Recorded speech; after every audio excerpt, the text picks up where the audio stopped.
I respect Purandeswari ji. I have one request, sir. Her heart is in TDP, physically she is in BJP. Till now, people were shouting at Modi ji, she didn't respond.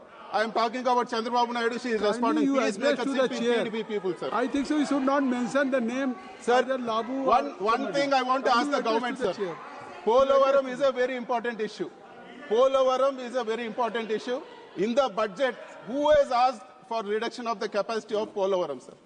Polavaram, in the budget they have mentioned that the capacity of Polavaram is going to be reduced and the water level is going to be 41.15 meters, which means that the capacity of Polavaram is going to be reduced more than half, sir.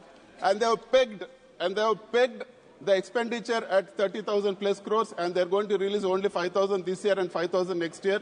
Does that mean that a national project which is costing 60,000 crores, you are going to give only 30,000 crores? What is going to happen to the other 30,000 crores, sir? One way, they are celebrating the loan which has been given for Amaravati for 15,000 crores, and the other way, they are losing the grant, sir. I am asking my friends from TDP, you instead of shouting at me, go and shout at the government officers. Go and make sure that money is coming, sir. If you have the guts, go and do. We are ready to come with the TDP, sir, for the state interest. Mithun Reddy గారి పైన 3,000 కోట్ల liquor scam ఏదైతే ఉందో అది బయటపడింది. Prove with బయటపడింది. అందుకు పాపం ఆయన మతి తప్పిందో మరి ఏమైందో తెలీదు. మొన్నటి వరకు ఒక అతను 1.0 సినిమా చూపించాడంట. అది ఎప్పుడు ఆడిందో తెలీదు, ఎప్పుడు రిలీజ్ అయిందో తెలీదు. మళ్ళీ 2.0 సినిమా ఆడకముందే ఈయన అపరిచితుడు 2 చూపిస్తున్నాడు మాకు పార్లమెంట్లో. ఈరోజు ఒక మాట మాట్లాడే ముందు ఒక పార్లమెంట్ సభ్యులుగా ఎంతో ఫ్యాక్ట్స్ చెక్ చేసుకొని మనం మాట్లాడే ప్రతి దానికి విత్ ప్రూఫ్ అది కరెక్టా కాదా అనేది చూసుకొని మాట్లాడాలి. ఎందుకంటే పార్లమెంట్లో మాట్లాడుతుంది, ఎవ్రీథింగ్ ఈజ్ ఆన్ రికార్డ్. అలాంటప్పుడు మరి ఎంతసేపు ఈనాడు మన రాష్ట్రంలో కొన్ని సంస్థలు ఉన్నాయి తప్పుని తప్పుగా, ఒప్పుని ఒప్పుగా చూపించేది.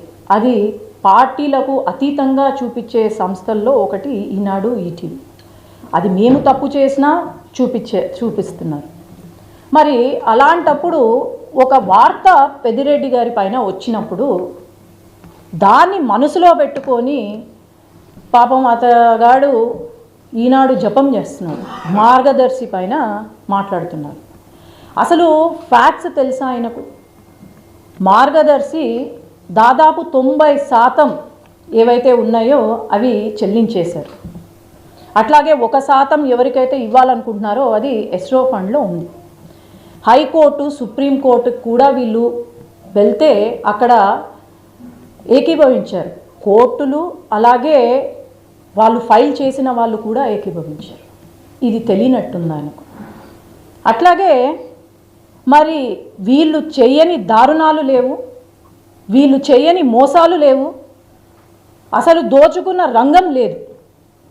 అలాంటిది ఇలాంటి వాళ్ళు రాష్ట్ర అభివృద్ధి గురించి లేకపోతే మా గురించి లేకపోతే సీఎం గారి గురించి మాట్లాడడము చాలా తప్పు. మొన్న అటవీ శాఖ భూములు ఏవైతే ఉన్నాయో దాదాపు 100 ఎకరాలు కబ్జా చేసి అక్కడ ప్యాలెస్లు కట్టి నిర్మించి ఫెన్సులు వేసి మళ్ళీ ప్రభుత్వ డబ్బులతో విద్యుత్ రోడ్లు కట్టించుకున్నారు. అది తప్పు అని చెప్పాను. అట్లాగే పీలేరులో కానీ పుంగనూరులో కానీ 100 ఎకరాలు కబ్జా చేశారు. విత్ ప్రూఫ్స్ అన్నీ ఉన్నాయి. ఆనాడు రైతులకు మేము రిజర్వాయర్ కడతామని చెప్పి 1 రూపాయి కూడా వాళ్లకు చెల్లించకుండా, నష్టపరిహారం ఇవ్వకుండా దాదాపు 300 కోట్లు రైతుల నుంచి తీసుకొచ్చి ఆ రైతులను మోసం చేసి మళ్ళా సొంత పిఎల్ఆర్ సంస్థ, వాళ్ళ సొంత సంస్థ పిఎల్ఆర్ సంస్థకు ఇచ్చి రిజర్వాయర్ నిర్మించారు. వాళ్లకు 100 కోట్ల ఫైన్ కూడా వచ్చింది, మీరు గమనించుకోవాలి. అట్లాగే మా రాయలసీమ, మా రాయలసీమలో పాపము చాలా నష్టపోయిన రైతులము చాలామంది ఉన్నాం. పాడి రైతులు ఏదో పాపం 4 గోవులు, ఆవులను, గేదెలను పెట్టుకొని బ్రతుకుతారు. అట్లాంటిది మనం అందరం గమనించాం. 5 సంవత్సరాల కాలంలో వీళ్ళు అడ్వాన్సులు ఇచ్చి ఎప్పటికప్పుడు రాత్రికి రాత్రి పాపం వాళ్లకు డబ్బులు తగ్గించి ₹1 2 లీటర్కి తగ్గించి వాళ్ళని మోసం చేశారు. అట్లా మాడి రైతులను కూడా 100 కోట్లు కమిషన్లు తీసుకున్నారు వాళ్ళ దగ్గర నుంచి. మరి గ్రనైట్ ఏదైతే ఎక్స్పోర్ట్స్ కంపెనీ ఉందో అది మరి వాళ్ళ అల్లుడిది కాదా? అక్కడి నుండి మార్కెట్ ప్రైస్ కన్నా 10,000 తక్కువ చేసి అందరితో కట్టించుకున్నారు. మరి ఇవన్నీ బయటికి వచ్చినప్పుడు మరి అన్ని ప్రూఫ్తో నేను మాట్లాడుతున్నా. ఈరోజు ప్రూఫ్స్ లేకుండా నేనేం మాట్లాడట్లేదు వాళ్ళలాగా. ఈరోజు రాష్ట్ర అభివృద్ధి గురించి మనం అంతగా శ్రమిస్తున్నాం. అమరావతి గురించి, పోలవరం గురించి మాట్లాడతారు వీళ్ళు. 5 సంవత్సరాల కాలంలో ఏమీ ఒక డెవలప్మెంట్ చేయని వాళ్ళు ఈరోజు 7 నెలల్లో ఇన్ని తీసుకొచ్చినా సరే వీళ్ళు ప్రశ్నిస్తున్నారంటే మరి వీళ్ళు దద్దమలా ఏమనుకోవాలో నాకైతే అర్థం కావట్లేదు. ఒక మాట మాట్లాడేటప్పుడు నోరు అదుపులో పెట్టుకొని మాట్లాడాలి. ఈరోజు పార్లమెంటులో పురంధేశ్వరి గారి గురించి మాట్లాడారు. ఒక మహిళ, నేను పార్టీ చూడట్లేదు, ఒక మహిళగా నేను ఈరోజు మాట్లాడదలుచుకున్నాను.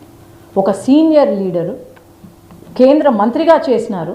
అలాంటిది పురంధేశ్వరి గారి గురించి మాట్లాడడము, రాష్ట్ర అభివృద్ధి గురించి మాట్లాడితే తను లేసారే తప్ప ఇంకా వేరే ఏం లేదు.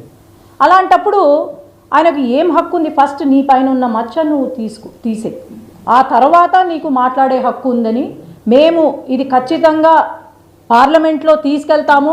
ఆయన మాట్లాడిన మాటలు కూడా మేము నోటీస్ ఇస్తాము, దాన్ని డిలీట్ చేయాలని మేము అనుకుంటున్నాము. సో ఖచ్చితంగా మేము రాష్ట్రం అభివృద్ధి వైపు ఆలోచన చేస్తాం, కానీ ఇట్లాంటి చిల్లర మాటలు, ఇట్లాంటి చిల్లర కథలకు మేమైతే ఎప్పుడూ కూడా ఆలోచన చేయము. మేము అభివృద్ధి కోసమే ఉన్నాము. ధన్యవాదాలు. మీరు అభివృద్ధి అంటూ రాష్ట్రంలో ఆర్థిక విధ్వంసం జరుగుతుందని వైసీపీ అంటుంది. ఇంకోవైపు 7 నెలల్లో 80,000 కోట్లు అప్పు తెచ్చారు. మరొకటి ఏంటంటే కేవలం రాజధాని పేరుతోటి 55,000 కోట్లు అప్పు చేశారు 7 నెలలు. అభివృద్ధి మాత్రం ఇంతవరకు కనిపించట్లేదు వైసీపీ. మీరు ఢిల్లీలో కూర్చుంటే అభివృద్ధి కనిపించినట్లేదు మీకు. ఒక నిమిషం, 5 సంవత్సరాల్లో మరి వీళ్ళు కనీసం క్యాపిటల్ ఏంది అంటే మాకు తెలీదు అన్నోళ్ళు ఈరోజు క్యాపిటల్ గురించి మాట్లాడతారా? పోలవరం ప్రాజెక్ట్ ఏమైంది? కడప స్టీల్ ప్లాంట్ ఏమైంది? మరి ఆయనే కదా తీసుకొచ్చింది. సొంత నియోజకవర్గంలో చేయలేకపోయినాడు, మళ్ళీ ఈరోజు ఏమి కనిపించలేదు.